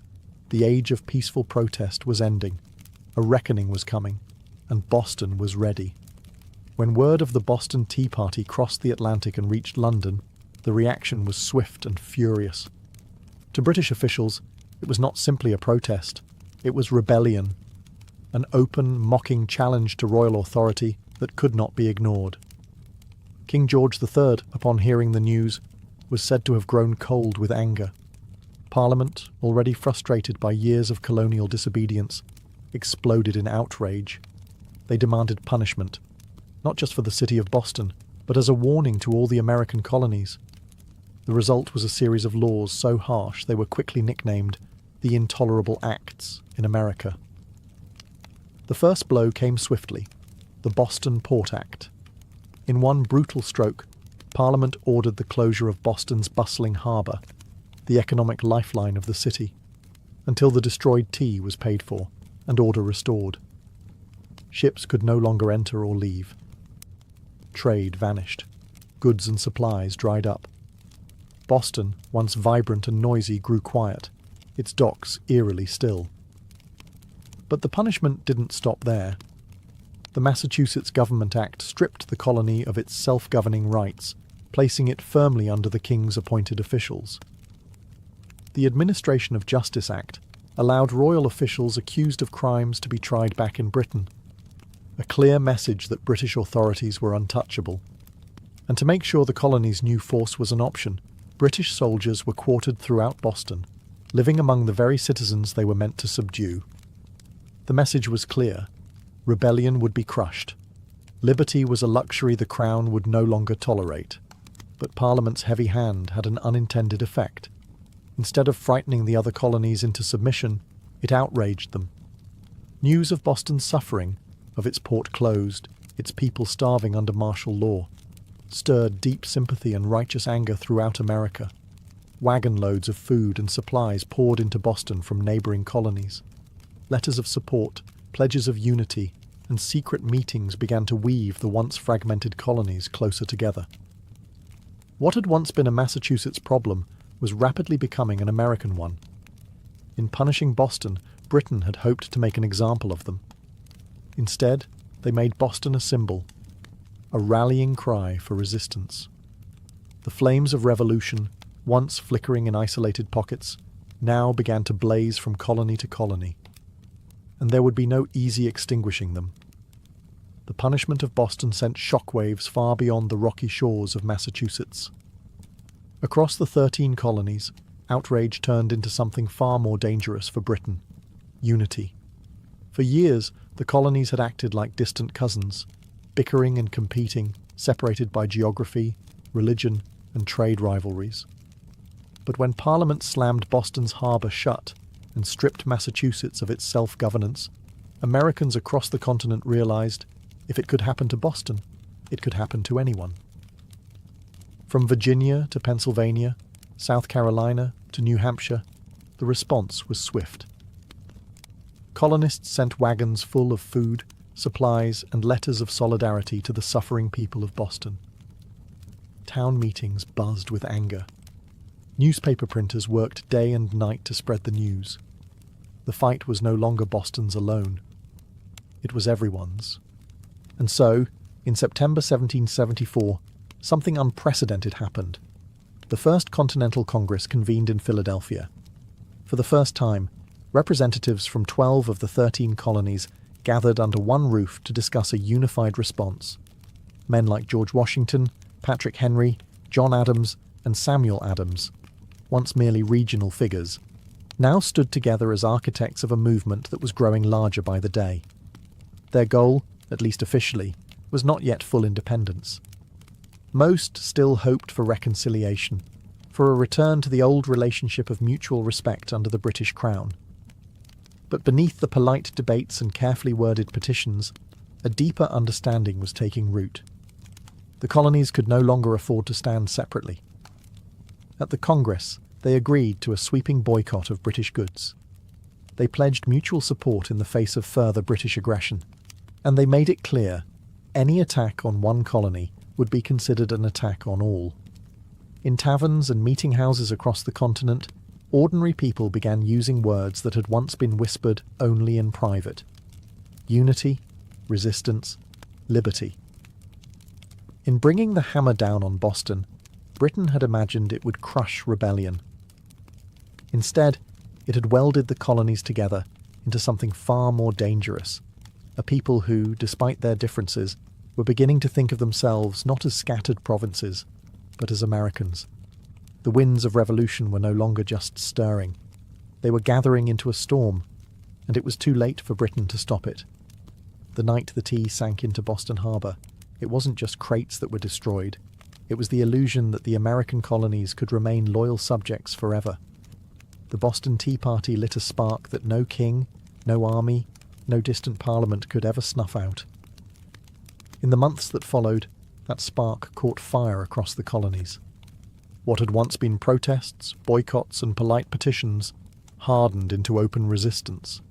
Town militias began drilling openly. Storehouses filled with powder and shot. Men who had once toasted King George III in taverns now whispered about revolution under the same roofs. Boston became a symbol of sacrifice, battered but unbowed. The more Britain tried to tighten its grip, the more the colonies slipped through its fingers. Every ship that sailed past the closed, silent harbour of Boston was a silent reminder that tyranny had met its match in American defiance. When Parliament passed the Intolerable Acts, They intended to make an example out of Boston, to scare the other colonies into submission. Instead, they had created a martyr city, a rallying cry. From Georgia to New Hampshire, colonists realized that their fates were tied together. Resistance was no longer about tea. It was about survival, identity, freedom. By the spring of 1775, the tension reached a boiling point outside Boston, in the villages of Lexington and Concord. British troops, sent to confiscate colonial weapons, instead found armed farmers, ordinary men ready to defend their rights with musket fire. The first shots of the American Revolution rang out, a direct line traced back to the moment when men chose principle over profit and dumped a fortune's worth of tea into the harbour.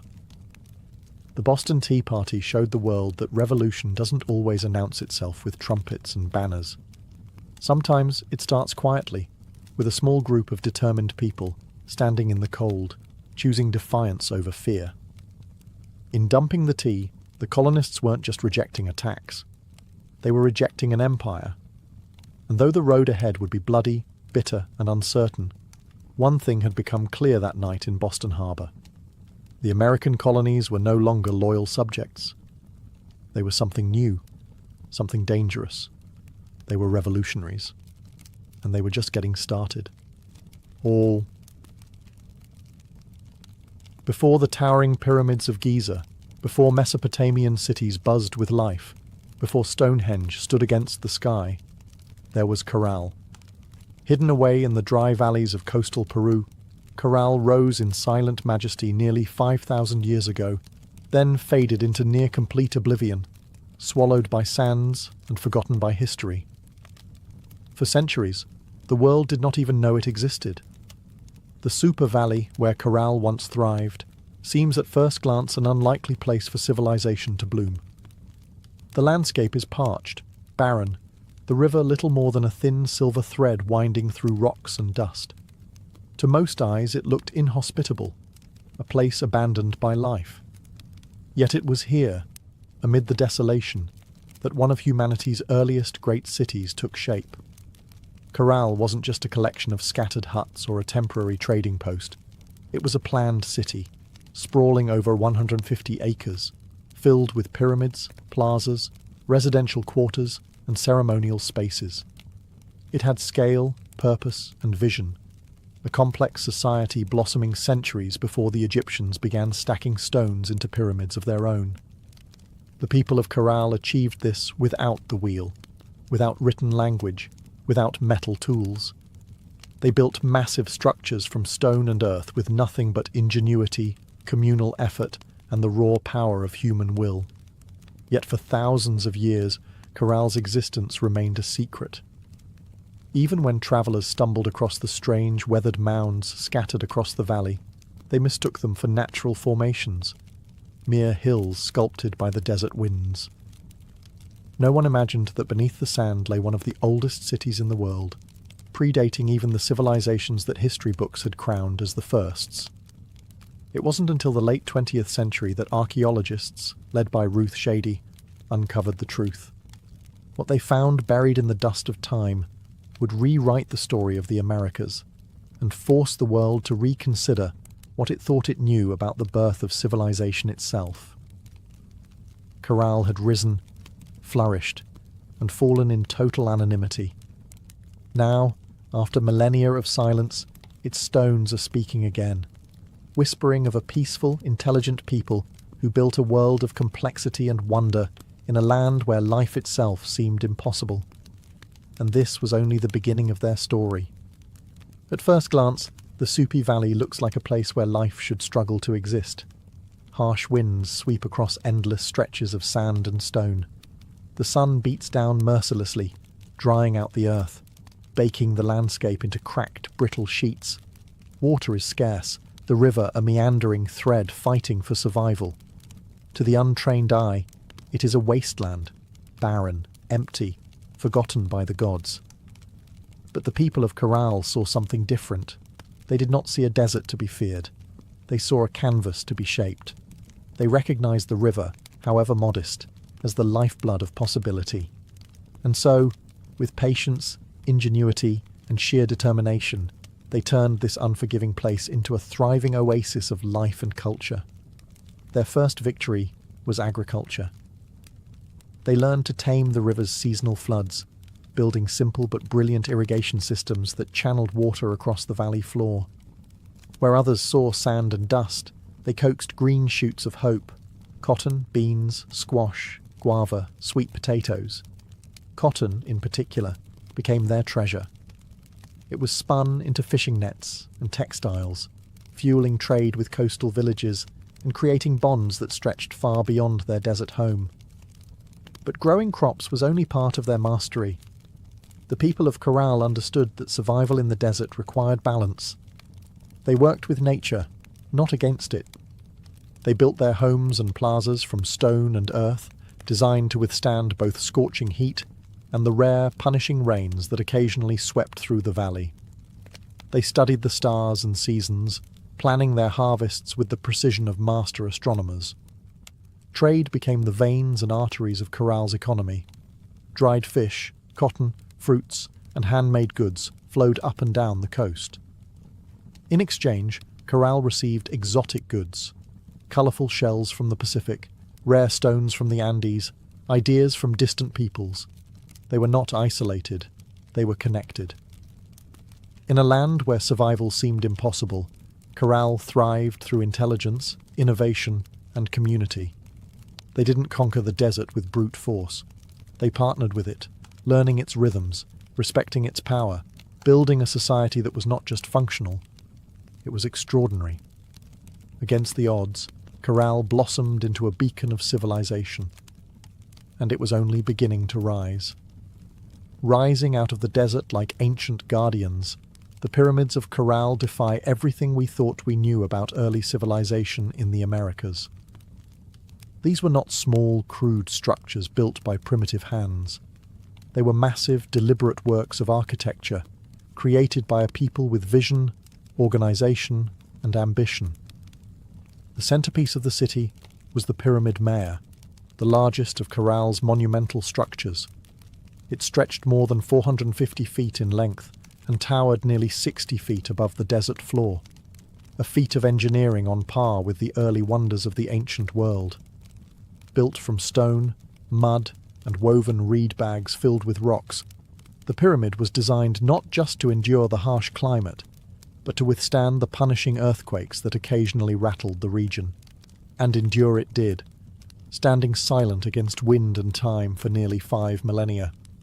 But the pyramids of Corral were not tombs.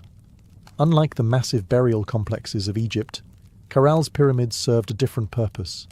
They were centers of ceremony, power, and public life. Temples and gathering spaces crowned their summits, accessible by broad, elegant staircases. Fires once burned atop these platforms, and rituals were held beneath the endless Peruvian sky. At the foot of the pyramids, vast plazas opened up, sunken and circular, inviting thousands to gather for religious ceremonies, political meetings, and communal celebrations. The very design of Corral's cityscape suggested a society that prized community and order, a people deeply connected to one another and to the cosmos.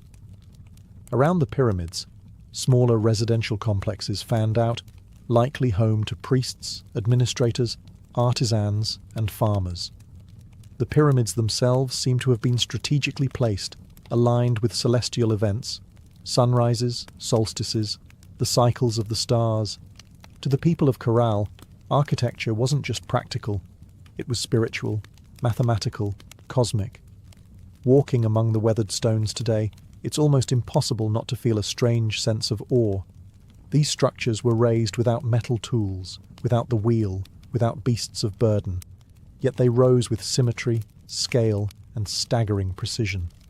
The great pyramids of Corral were not built for vanity, nor for war. They were built to connect earth and sky, community and cosmos, humanity and eternity. And they still whisper across the sands, telling a story that refuses to be forgotten. Among the ruins of Corral, there is something profoundly different, something that sets it apart from so many ancient civilizations. No weapons have been found buried beneath its sands. No defensive walls circle its plazas. No mass graves hint at bloody conquest or internal strife. Unlike the kingdoms that rose and fell through war, Corral was a society built on peace. It's a revelation that defies expectations. Here was a civilization that flourished not through violence, but through cooperation, trade, and shared belief. The people of Corral seem to have invested their energy not in armies or fortresses, but in architecture, astronomy, music, and communal life. Their plazas and pyramids weren't monuments to victory over enemies. They were centers of celebration, worship, and governance. This was a civilization that chose to gather rather than conquer, to negotiate rather than destroy. Trade was the lifeblood of Carroll's success. Cotton, grown along the fertile riverbanks, was spun into fishing nets that were traded with coastal communities. In return, Carroll received dried fish, an essential source of protein, and exotic goods from faraway places, colourful shells from the Pacific, precious stones from the highlands, and even rare tropical fruits from distant valleys. This wide network of trade stitched the region together, binding far-flung communities into a peaceful web of mutual benefit. And in the centre of it all, Corral thrived as a cultural and economic hub. Religious and ceremonial life played a vital role in maintaining social harmony. The city's grand public spaces and sunken plazas likely served as stages for rituals that united the people under shared spiritual beliefs.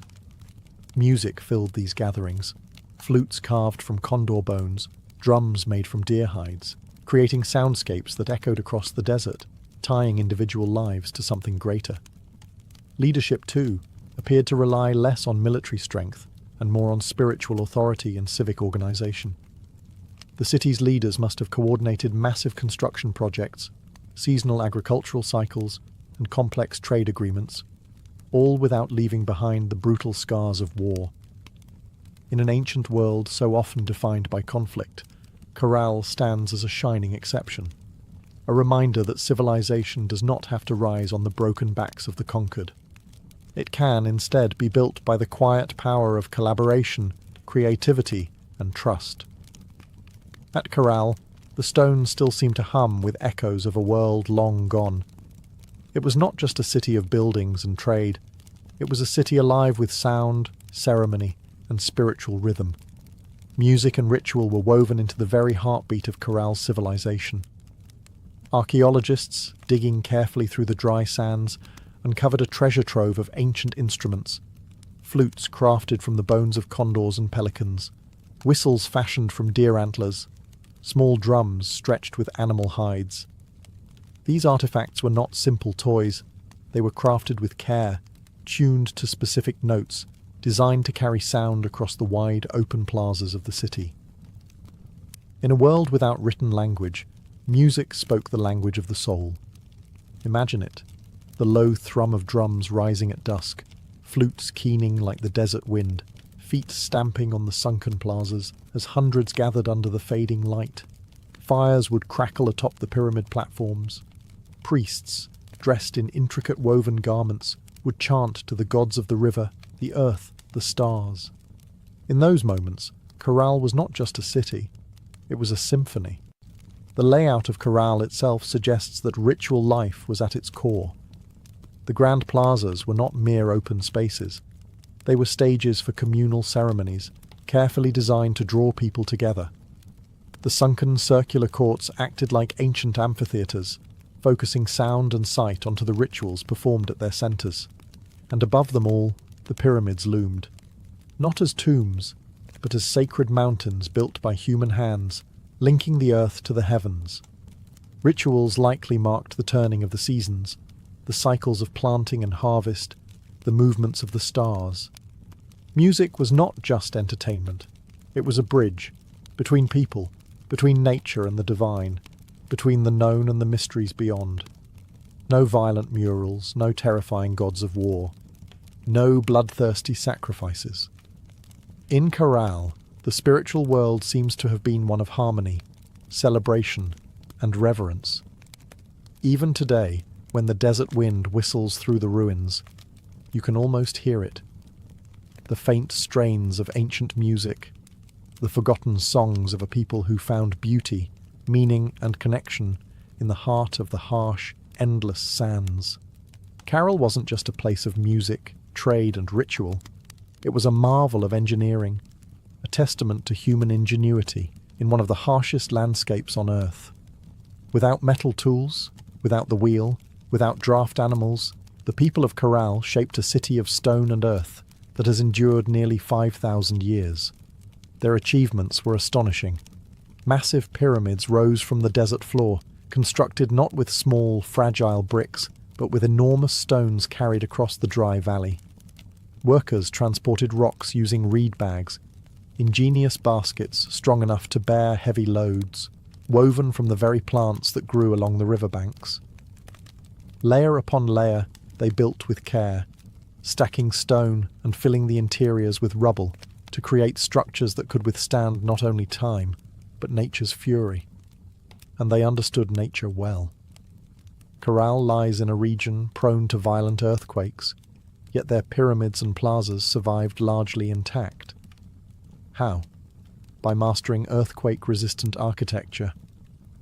Builders used flexible construction techniques, layered fills, wide foundations, and rounded corners that allowed their monuments to absorb and dissipate seismic energy. It was engineering born not from textbooks, but from an intimate knowledge of the earth itself. Water management was another silent triumph.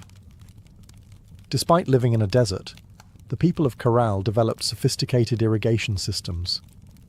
Channels and canals carefully guided river water to their agricultural fields, allowing crops to flourish even during dry seasons. No water was wasted. Every drop mattered. The layout of Corral itself reflected brilliant urban planning. Major structures aligned with key astronomical points, suggesting a deep understanding of the solar cycles. The sunken plazas, with their precise geometry, were more than gathering places. They were instruments for tracking the heavens, allowing priests and astronomers to predict seasons crucial for survival. Even the city's organization spoke of a complex society. Residential zones, administrative areas, ceremonial centers, all were arranged in harmony, balancing communal life with sacred spaces. They built not just for the moment, but for generations. Today, as modern engineers marvel at Corral's resilience, they are reminded that greatness is not measured by technology alone. Sometimes the deepest wisdom lies in understanding the forces of nature, in working with the land, not against it. Corral's stones have endured storms, quakes, and the erosion of time itself. They stand as a silent testament to a civilization that engineered their dreams into the desert sands. For centuries, the city of Corral flourished, a beacon of peace, music, trade, and architectural mastery in the desert sands. And then, quietly, almost without a trace, it was abandoned. No fires marked its fall, no signs of conquest scar its walls, no mass graves or shattered monuments tell a story of sudden disaster. Instead, Corral simply faded, its plazas emptied, its pyramids left to the drifting sands, its flutes and drums silenced by time. Why did they leave? That question still lingers like a ghost across the Super Valley. Some scholars believe that environmental change struck the final blow. Evidence suggests that a long period of drought may have crippled Corral's agriculture. Without the river's life-giving waters, the fields would have withered. Trade networks, dependent on surplus cotton and food, would have faltered. The careful balance Corral had maintained with its harsh environment may have finally tipped beyond repair. Other theories point to shifting trade routes. As neighbouring cultures grew and new centres of power emerged along the coast and inland, Corral's influence might have diminished. Perhaps the goods they once supplied, cotton, fish, produce, were no longer enough to sustain their role as a dominant city. Slowly, the lifeblood of commerce drained away. Still others whisper of internal decline. Without written records, we can only imagine political struggles, religious upheaval, or simple exhaustion after centuries of growth. Even peaceful societies can fracture under pressure when survival becomes uncertain. Whatever the cause, the departure seems to have been gradual, not sudden.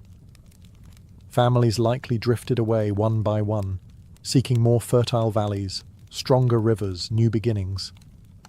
Children who once ran across corrals plazas grew up telling stories of a lost city behind them, stories that would eventually fade into legend. The desert reclaimed what humans had built. Winds carried fire.